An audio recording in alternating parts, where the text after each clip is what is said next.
Akala ko, basta may magandang trabaho, pera at magandang bahay ay okay na.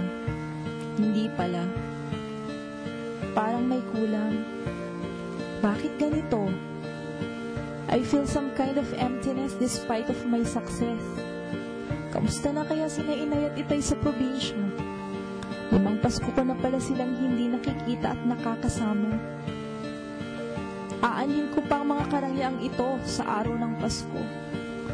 Kung ang mga magulang ko na nagtaguyod sa akin ay patuloy na naghihirap at ni hindi ko man lang mabigyan ni kapirasong kaginhawaan.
Siya, napunta mo ako ngayon dito.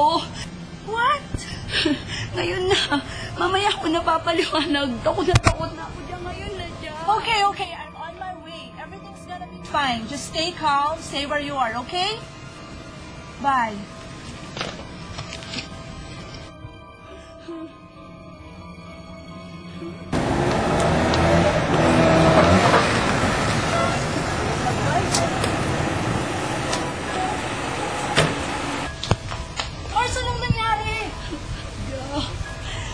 May nagpapakita sa akin 2 multo dyan. Ano? Ano sila sabi? Bakit? Wala silang sinasabi. Basta nagpapakita lang. Anong itsura? Baka naman. Oh my God, Santa! Ano na nga bang pangalan ng mother at father mo? Imam at Ibn Flor. Bakit? Kasi kanina may nabasa ako sa bulletin. May natagpo ang patay sa Agpanabat Romblon na mag-asawa. Hindi ba doon ang lugar nyo? Oo. At ang pangalan ng mag-asawa ay... Tama, Ignaat Imang Brenda Flor! Oh my God! Hindi kaya sila yung nagmumulto sa'yo?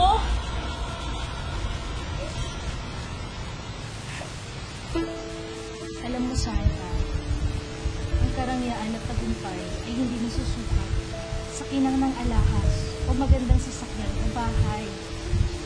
Kung hindi sa ligaya at kapayapaan ng isang buong pamilya, lalo na sa araw tulad ng Pasko, marami tayong nakakalimutan. Ang lagi lang nating iniintindi ay ang bonus, ang mga regalong matatanggap, at mga parties. Pero ang mga mahal natin sa buhay na pumanaw, paano na? Hindi lang dapat sa araw ng mga patay natin sila alalahanin. Maging patay man ay nagpapasko rin. Siguro hindi pa huli ang lahat, Santa.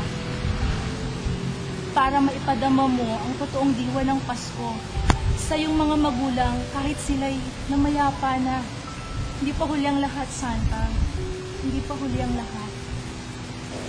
Oo, Ja. Bukas sa araw ng Pasko, uuwi ako ng Romblon. Samahan mo ko. Gusto kong makita ang puntod ng mga magulang ko.